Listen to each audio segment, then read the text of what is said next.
अब कुछ क्वेश्चंस हम करते हैं, है ना, बेसिक क्वेश्चंस जो अभी तक डिस्कस किया है उस पे बेस्ड हमने क्वेश्चन किया कुछ, ठीक है। तो क्वेश्चन है,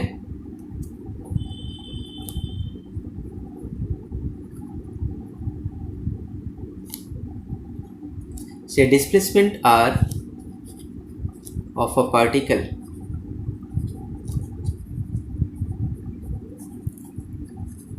moving along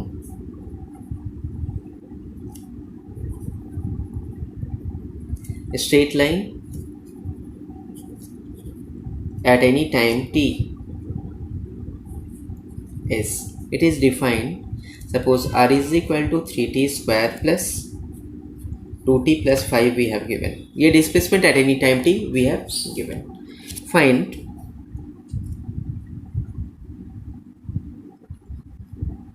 the velocity and acceleration of particle at the end of 2 seconds. We have to get the velocity and acceleration of particle. Okay, so we come to the solution. So see, velocity we have rate of change in displacement, ये बताया था। तो displacement हमारे पास given है, क्या है given, it is 3t square plus 2t plus 5। इसको हमने सिंप्लीफाई किया तो 3 कांस्टेंट है, बाहर ले लिया, फंक्शन के साथ सेपरेट कर दिया। ये रूल मैंने बताया था आपको, t square, then 2 is taken out and d by dt of 5. Okay, so what do we get, it is 3 into x to the power n का फॉर्म है nx n minus 1, तो इसको डिफ्रेंशिएट करेंगे, will get the result 2t plus 2, dt और dt cancel हो गया और constant का differentiation is 0, you get the result 60 plus 2। Okay, practice होने के बाद तो डायरेक्टली आप लिख सकते हैं। Now we have to get velocity at what time, 2 seconds. So velocity at the end of 2 seconds, t की जगह we will have to put 2 and plus 2, that is equal to 12 plus 2 14 units। अब displacement अगर meter में होगा तो unit हो जाएगा meter पर second. Okay, now we come to what, acceleration. Acceleration A हमें फाइंड करना है, तो एक्सेलरेशन क्या है, रेट चेंज, अभी बताया था मैंने, acceleration is the rate of change in velocity. Okay, तो एक्सेलरेशन अगर फॉर्मूले में जाए, rate of change in velocity, it is this, it is D by D T. तो वेलोसिटी आपने टाइम टी पे क्या फाइंड किया है, इट इज 60 प्लस 2। देखिए ये आप इसको डिफ्रेंशिएट नहीं करेंगे 14 को, क्योंकि ये तो एक सर्टेन टाइम 2 पे, फिक्स टाइम पे वैल्यू है ना। हमें तो जो एक्सेलरेशन एट एनी टाइम पहले फाइंड करना है, तो at any time T velocity 60 plus 2, will have to differentiate 60 plus 2। Okay, इसको डिफ्रेंशिएट किया plus D by D T 2, तो get the result, it is independent of time, it is a constant value, so what we get, acceleration a is equal to 6 metre पर second square. देखिए initially आपको physics समझने में थोड़ा परेशानी होता है अगर आप बुक्स के अकॉर्डिंगली चले, इसलिए मैं जो है मैथमेटिकल फिजिक्स मैंने करवाया है, ठीक है। तो मैथमेटिकल फिजिक्स में ही मैंने वेक्टर भी लिया है और यूनिट एंड डायमेंशन, खैर एक अलग यूनिट है, और डिफरेंशिएशन इंटीग्रेशन कुछ ट्रिगोनोमेट्री का मैंने बेसिक पार्ट्स बताया था आपको, और जो है आप मैथमेटिक्स में जो है ज़्यादा डिटेल में करेंगे, जहाँ जैसा फार्मूले का रिक्वायरमेंट होगा वो मैं आपको बताऊंगा। इक्वेशन सॉल्व करना बताया था, तो ये सब जो है आपको बेसिक्स जो है वो आगे फिजिक्स में पूरी तरह से यूज़ होना है, और जब तक आप इसको ढंग से नहीं करेंगे आगे काफ़ी प्रॉब्लम होने जा रहा है। तो इवन आपको जैसे वेक्टर्स है उसका न्यूमेरिकल्स का जब प्रैक्टिस करेंगे तो थोड़ा टाइम लगेगा, ठीक है, धीरे धीरे क्वेश्चंस बनेंगे आपसे, ठीक है, स्लो हो सकते हैं लेकिन जो है लगे रहिए, ठीक है, लगे रहने से जो है आपका आगे परेशानी नहीं होगा, ठीक है, और नहीं करने से फिर परेशानी होगा।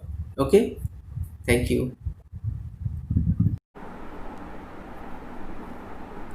Hello dear students, in the previous class we have discussed some applications of differentiation or derivative.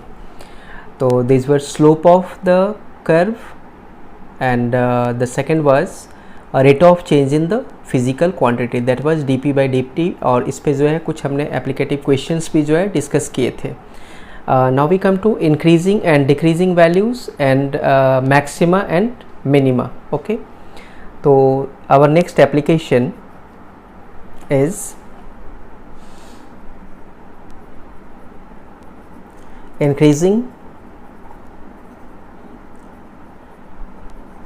and decreasing। कैसे हम वेरीफाई करेंगे कि कोई फिजिकल वैल्यू इंक्रीज हो रहा है या डिक्रीज हो रहा है? तो increasing and decreasing value of a physical quantity. तो ये पार्ट पे हम आते हैं, increasing and decreasing value of a physical quantity. Okay, तो see if y is a physical quantity which depends on x, y is the function of x, and first part we differentiate the function if dy by dx is greater than 0, that is slope dy by dx is also called slope is positive, it implies that the physical quantity is increasing that time. Okay, second part, if dy by dx is less than 0, that is if slope of the graph at that time is negative, it implies that y is decreasing at that point. Okay, and C, if dy by dx is equal to 0, then the physical quantity y is neither increasing nor decreasing।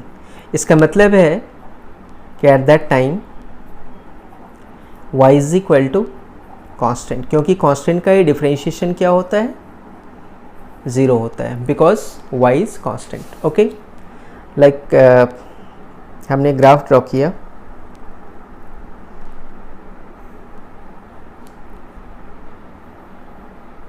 suppose this one is a graph in xy coordinate system, suppose this one is the graph. Okay, at point p1, p2, p3, it is p4, this point is suppose p5 and this point is p6. Okay, तो y physical quantity है, तो see at point p1 slope we have positive, p2 पे भी slope क्या है? Positive है, p3 पे 0, neither increasing nor decreasing. यहाँ ग्राफ इंक्रीज हो रहा है, here the value of the physical quantity is decreasing, तो यह slope is negative. Okay, at p5 the slope is 0, again at p6 the slope is increasing. Okay, तो यहाँ से अगर हम देखें ग्राफ को, तो p1 p2 at points p1 p2 and p6 the value of y is increasing because the slope is positive, as slope is positive. Now we come to the points p4, one point we have p4, p4 देखें slope is negative, p4 y is decreasing, graph ऐसे जा रहा है ना, तो p4 पे graph slope is negative, as slope is negative and the value of y is decreasing. If we check p3 and p5, तो eight p3 and p5 the slope यहाँ देखें, और इस पॉइंट पे P5 पे स्लोप क्या है 0। ये ग्राफ जो है एक्स कोऑर्डिनेट के साथ कोई एंगल फॉर्म नहीं कर रहा है, एक्स कोऑर्डिनेट के पैरेलल है। तो y we have what? Constant, and slope here is what? 0. Here the function is neither increasing nor decreasing. तो अकॉर्डिंगली ग्राफिकल क्वेश्चन से आप वेरीफाई कर सकते हैं कि कहाँ फिजिकल वैल्यू इंक्रीज हो रहा है, कहाँ फिजिकल वैल्यू डिक्रीज हो रहा है, और कहाँ फिजिकल वैल्यू कांस्टेंट है। Okay,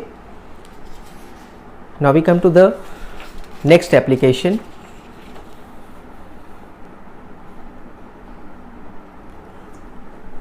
Next application is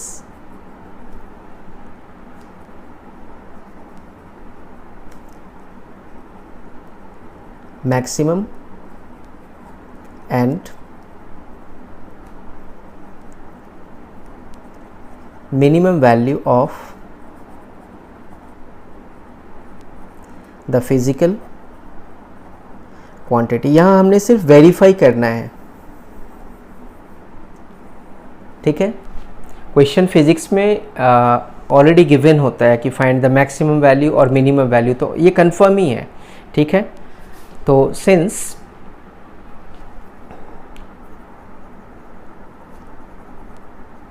maximum और minimum value of a physical quantity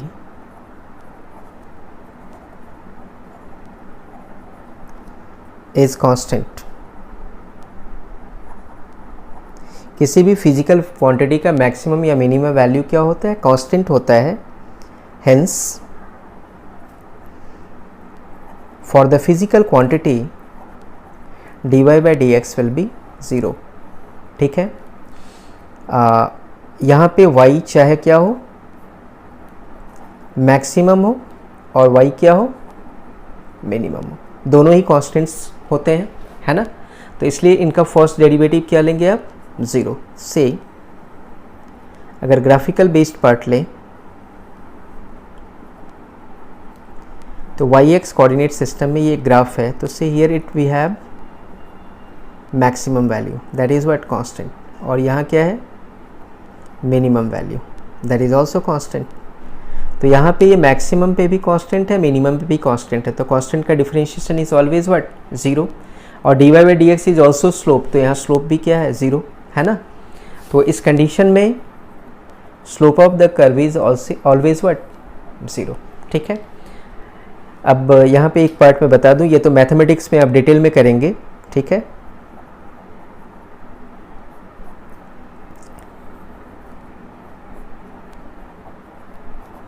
We find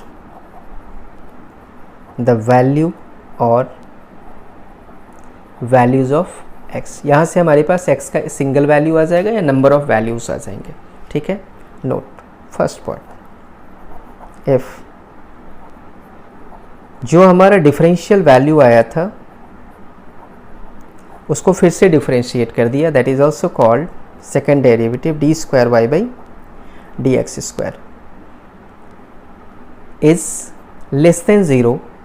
जो भी वैल्यू कैलकुलेट किया है उस पर अगर ये वैल्यू लेस देन 0 है, then y is equal to maximum at the determined value of x। Okay, if dy by dx second derivative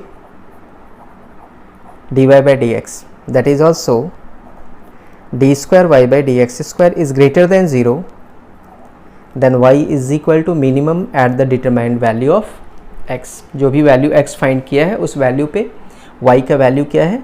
minimum है।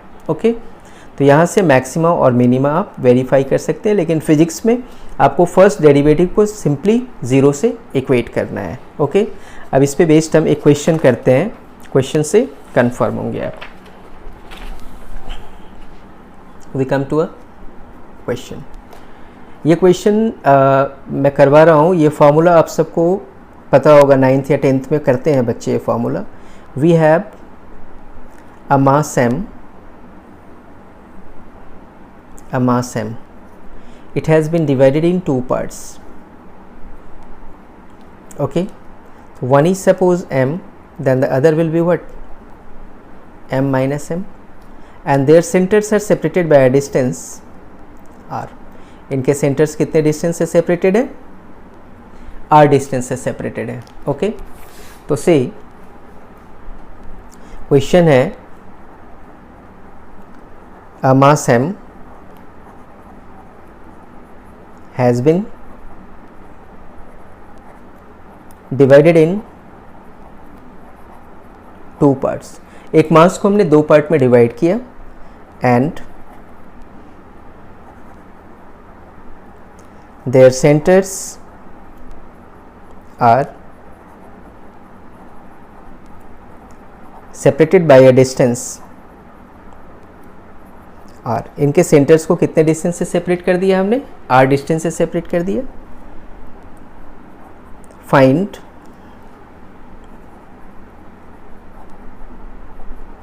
The value of masses. अब इन मासेस का वैल्यूज आपको कैलकुलेट करना है for gravitational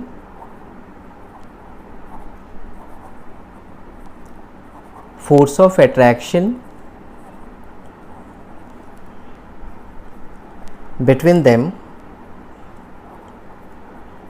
to be maximum. अब यहाँ question में ऑलरेडी दिया हुआ है कि ये क्या होना चाहिए, मैक्सिमम होना चाहिए. तो इन मासेस का values we have to get कि ग्रेविटेशनल फोर्स ऑफ अट्रैक्शन दोनों के बीच में क्या हो जाए, मैक्सिमम हो जाए. ओके तो we come to the solution. तो what is the gravitational force of attraction between the two masses. Fg we have g m1 m2 by r square. Okay तो g in place of m1 we have m and the other mass remaining. ये मास को ही हमने दो part में divide किया, तो अगर एक स्मॉल m है तो the other one is what, capital M minus small m. And centres के बीच का सेपरेशन क्या है, r स्क्वायर. अब ये फोर्स क्या है, मैक्सिमम है and it is for any distance. So it is the function of what, mass m. Now since maximum, minimum, highest value, lowest value, maximum value, minimum value, इस पे कोई भी question आए तो आपको एक ही कॉन्सेप्ट यूज़ करना है, ठीक है, हर जगह. Since Fg is maximum, it implies that the differential value of Fg will be what, 0. तो किसके पे डिपेंड कर रहा है, ये मास का वैल्यू चेक फाइंड करना है हमें, तो मास पे डिपेंड कर रहा है. dm must be what, 0. अब हमने डिफरेंशिएट किया तो d by D M G M m minus M by R square that is equal to 0. तो जो कॉन्स्टेंट्स है उनको दूसरी साइड ले लिया हमने, तो we have the result d by D M mm minus M square that is equal to 0. Okay तो इसको हम फर्दर सिंप्लीफाई करते हैं. तो देखिए ये g और r स्क्वायर दूसरी साइड ले लिया हमने, तो we have the result d by D M mm minus d by D M m square that is equal to 0. अब ये m कांस्टेंट है, it is taken out, dm by dm minus, it is in the form x to the power n, the formula is nx n minus 1, so it is 2 m to the power 2 minus 1 that is equal to 0. तो इसको अगर हमने simplify किया तो we get the result m minus 2m is equal to 0. तो we get 2m is equal to m. तो हमारे पास रिजल्ट क्या आ गया, small m is equal to m by 2. एक आंसर आ गया. तो अगर एक आंसर m बाई 2 है तो other will be what, m minus m that is m minus m by 2. The result we get what, m by 2. Okay तो अब देखिए जब दो मासेस को हमने इक्वल पार्ट में डिवाइड किया तो ग्रेविटेशनल फोर्स क्या हो गया, मैक्सिमम. ऐसे हमारे पास नंबर ऑफ क्वेश्चंस आएंगे that is based on maxima and minima. Okay जब जब आएगा तो मैं एक बार जो है फिर से आपको बता दूंगा किस तरीके से सॉल्व करना है, इस पे प्रैक्टिस का ज़रूरत होगा. Okay now we come to the part error in measurement, ठीक है, कैलकुलेशन ऑफ एरर।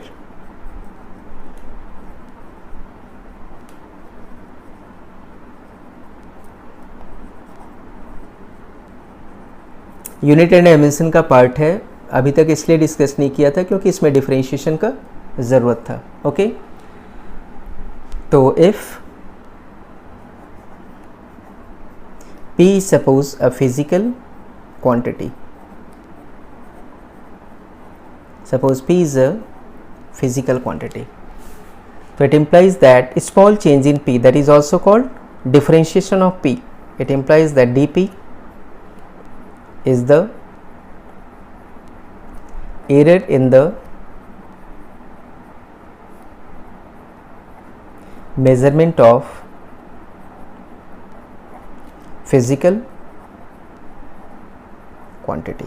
अगर P एक फिजिकल क्वांटिटी है तो error in the measurement of physical quantity is what, dP, and C, dP must be positive,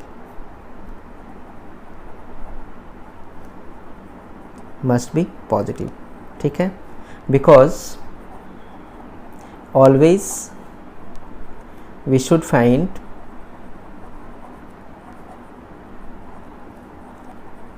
the maximum possible error. हमेशा हमें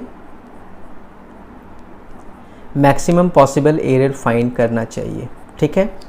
तो dP must be positive. अगर नेगेटिव का भी डेरिवेटिव के बाद एरर फाइंड कर रहे हो तो उसको आप पॉजिटिव में कन्वर्ट कर दें। ओके, तो if P is a physical quantity then dP is the error in the measurement of the physical quantity. Next, dP by P. This dP by P is called a relative or fractional error. इसको हम relative error कहते हैं या fractional error बोलते हैं। Okay, and third part, dP by P into 100%. This result is called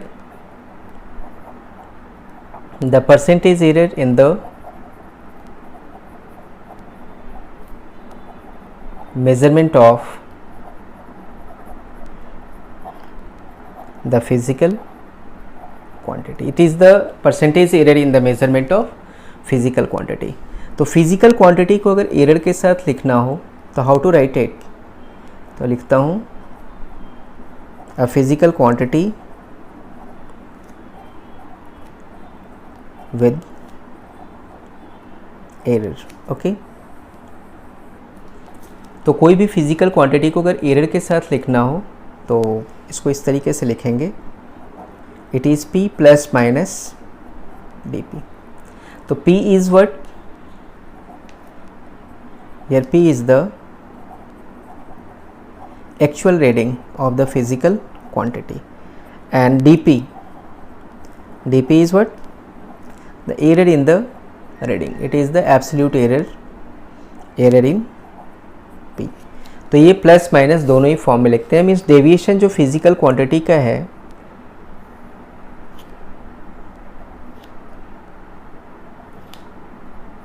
it is dP, it is also dP. यहाँ हमारा reading P है, ये हमारा रेफरेंस पॉइंट है, तो रेफरेंस पॉइंट से ये वैल्यू P है, तो यहाँ अगर लेते हैं तो it is P plus dP and इस साइड लिया तो P माइनस dP. तो dP is the small variation, ये पॉजिटिव भी ले सकते हैं और नेगेटिव भी, मीन्स इसी रेंज में जो है आपका फिजिकल क्वांटिटी एग्जिस्ट करेगा। ओके, तो नेक्स्ट एक क्वेश्चन लेते हैं, फिर क्वेश्चन से ही वर्क करते हैं। ओके, तो we have a question,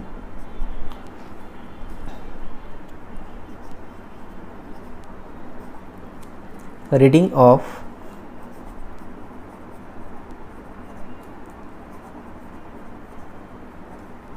a physical quantity is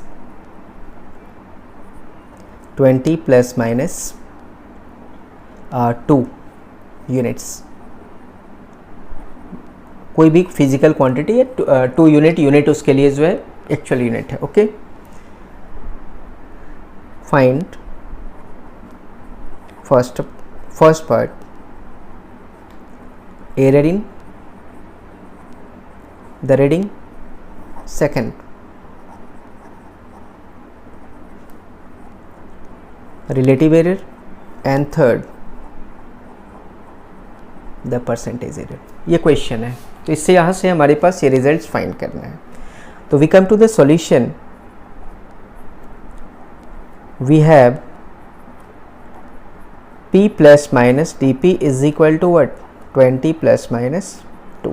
Okay, so in place of p we have 20 and in place of dp we have what? 2. So it implies that p is equal to 20 units and dp we have what? 2 units. Okay, so it implies that error in the reading, error is denoted by dp, that is equal to 2 units. First part. Second part, relative or percentage error, relative or fractional error, that is what? dp by p. Relative या fractional error का कोई unit नहीं होता है, तो dp की जगह we have 2 and in place of p we have 20. तो result is 1/10. It is what? A unitless quantity. ठीक है, क्योंकि उसी क्वांटिटी का रेशियो है आपका. The third one is what? The percentage error. क्या बताया मैंने? It is dp by p into 100%. तो dp बाई p का वैल्यू हमने कैलकुलेट किया है 1/10 इंटू 100%. तो result is what? The result we have 10%. Okay, तो इट इज़ द आंसर. ठीक है, एक और क्वेश्चन लेते हैं हम. Next question we have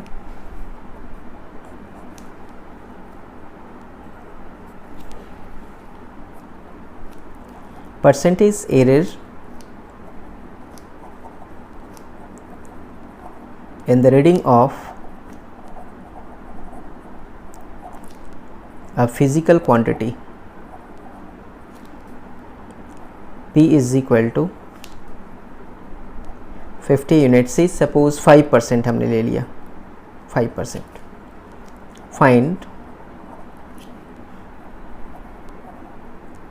relative and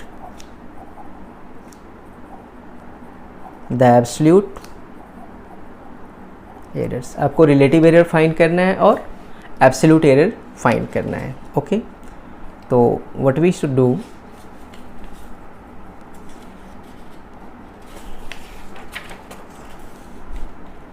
तो firstly we come to the relative error. Okay, we come to the solution. First part,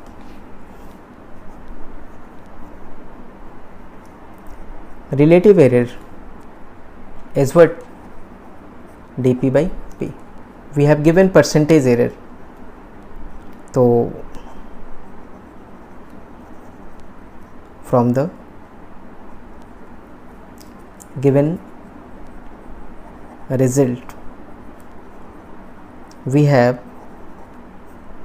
dp by p into 100%, that is equal to what? 5%. So what we get? dp by p is equal to 5 by 100. The result we have 1/20. ये first का answer आ गया. The value of relative error is 1/20. Okay, next, now we have come to the absolute error.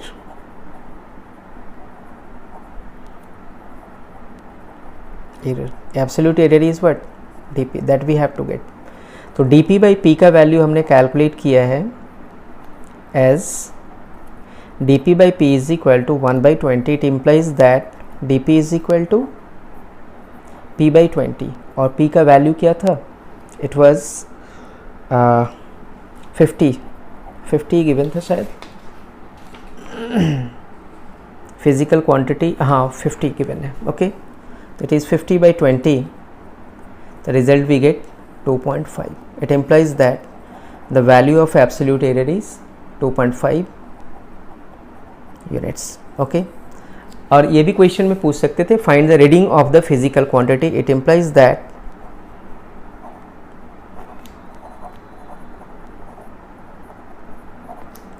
Reading of physical quantity is, it is P plus minus dP. बताया था मैंने, इस तरीके से लिखेंगे. तो P की जगह वी हैव व्हाट 50 और dP की जगह क्या कैलकुलेट किया है हमने 2.5 units. It is the answer. Okay. Next मैं एक क्लास में आपको सिग्निफिकेंट फिगर्स भी बताऊंगा, है ना.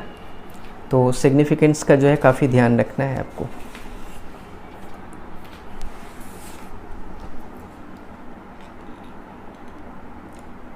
Now we come to types of errors. में बाद में बताऊंगा, अभी जो है मैथमेटिकल पार्ट पे हैं, तो that's why we are doing the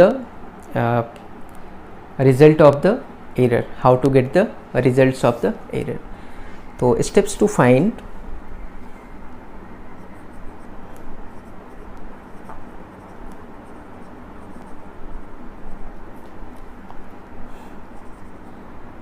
the error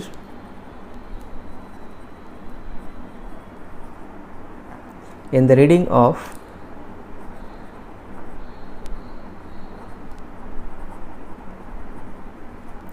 a physical quantity P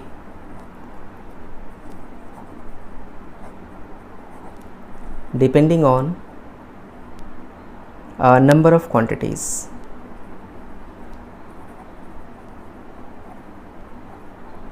Number of quantities with given errors.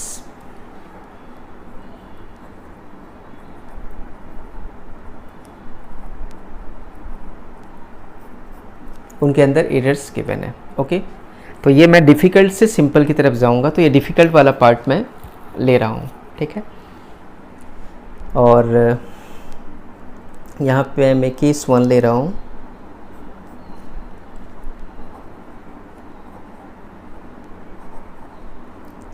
multiplication, division and the power form. यहाँ सिर्फ मल्टीप्लिकेशन है, डिवीज़न है और पावर है. यहाँ पे एडिशन या सब्ट्रैक्शन साइन फिजिकल क्वांटिटी में नहीं है. ओके. तो multiplication, division and power form we have.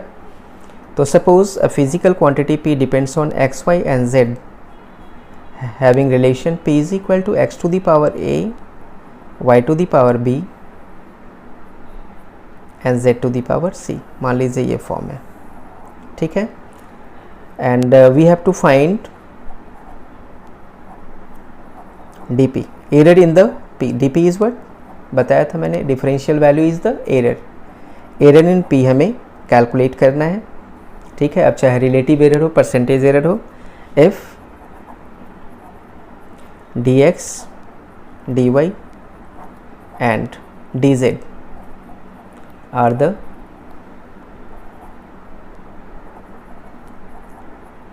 given errors in x, y and z respectively. इनके एरर्स ऑलरेडी गिवन है, फिर हमें एरर कैलकुलेट करना है. ओके. तो first step multiplication, division, power का फॉर्म हो.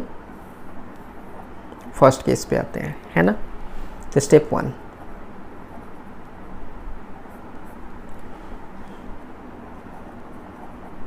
एकेडमिक एग्ज़ाम में आपको डायरेक्टली वर्क करना है. ठीक है. और ये लेकिन रिज़ल्ट कैसे आता है, डायरेक्ट रिज़ल्ट, ये समझना ज़रूरी है. तो take log both the sides. आपको दोनों साइड log लेना है. लॉगरिथमिक प्रॉपर्टीज़ में भी बताऊंगा. तो अगर दोनों साइड log लिया हमने तो will have log p is equal to log of x to the power a, y to the power b and z to the power c. Okay. तो some properties of log we have, वो आपको याद करके रखना है. ये mathematical physics का एक पार्ट में करवाऊंगा भी.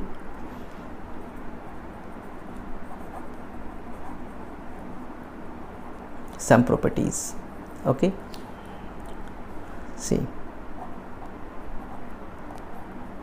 log xy अगर प्रोडक्ट में है तो it is log x plus log y. Okay,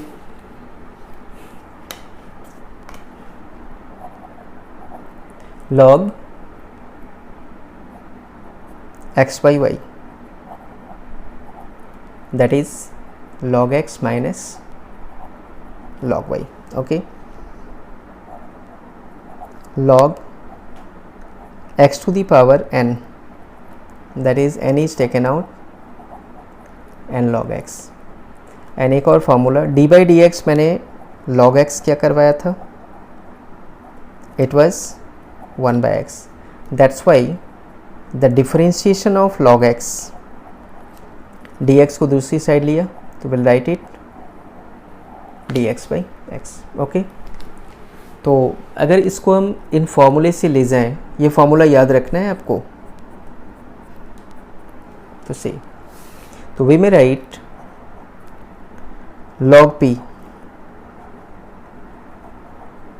is equal to, जो प्रोडक्ट वाला है उसको इस फॉर्मूले में ले जाएं, log x to the power a plus log y to the power p, और जो डिवीज़न वाला है उसको हम सब्ट्रैक्ट करेंगे तो minus log z to the power c. ठीक है, तो ये दोनों फार्मूला हमने यूज़ कर लिया. अब इस पे आए पावर इज टेकन आउट, तो we may also write log p is equal to a log x plus b log y minus c log z. Okay, तो फर्स्ट स्टेप जो है, अगर मल्टीप्लिकेशन डिवीज़न पावर फॉर्म में हो तो first step आपको यही यूज़ करना है exactly. Okay, now we come to the second step.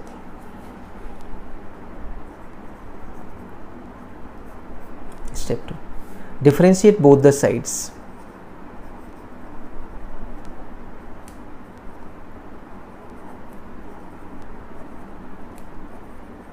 बताया था डिफरेंशिएट करके हम एरर्स को कैलकुलेट करते हैं.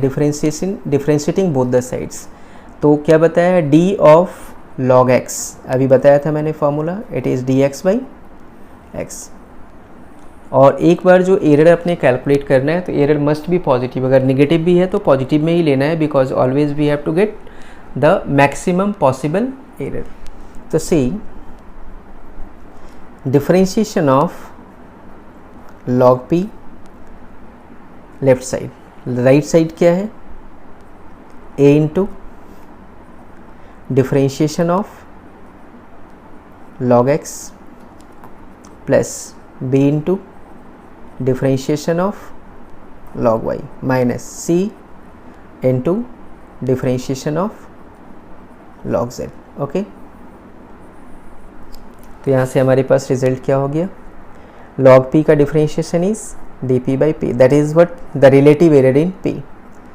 a log x का differentiation is dx by x, that is the relative error in x. b log y का differential value is dy by y, that is the relative error in y. Minus, अब error calculate कर रहे हैं तो negative भी positive में convert हो जाएगा, c dz by z, that is the relative error in z. तो यहाँ देखें, this result is what the relative error in p. This result is the relative error in x. This result is what? The relative error in y. And what about this result? It is relative error in z. Okay, तो relative errors हमारे पास आ गया. Now we have to get, अगर आपको यहाँ से percentage error भी कैलकुलेट कर सकते हैं और एब्सोल्यूट एरर भी कैलकुलेट कर सकते हैं.